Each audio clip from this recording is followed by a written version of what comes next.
त्यांना जर बांधूनच ठेवलं तर त्यांना पंख मोकळे करून त्यांची प्रगती साधता येणार नाही.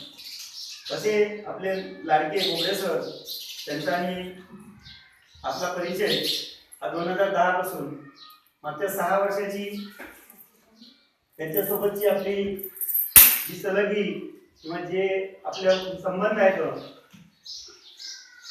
त्याची सुरुवात 2010 मध्ये झाली. जिल्हा परिषद शाळा हसनादा इथं ते रुजू झाले.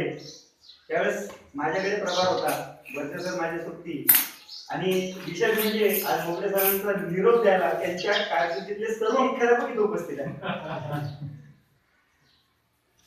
त्यांना रुजू करून घेण्यापासून आज रिन्यू करेपर्यंत सर्व जेवढे मुख्याध्यापक झाले त्या शाळेचे तेवढे इथे उपस्थित आहेत. कमी बोलणार पण मोजकच आणि महत्वपूर्ण बोलणार असं एक व्यक्तिमत्व. आपलं काम इमानी इतबारे करणार, कोणतीही तक्रार कामाविषयी आजपर्यंत मी तरी नाही ऐकली. का आता मी हद्दातच आहे, तिथं झाले रस्ता चांगला नाही, मी कसा राहू, मी कसा जाऊ, मी कसं करू, अशी तक्रार आजपर्यंत मी त्यांच्याकडून ऐकली नाही. असं एक व्यक्तिमत्व.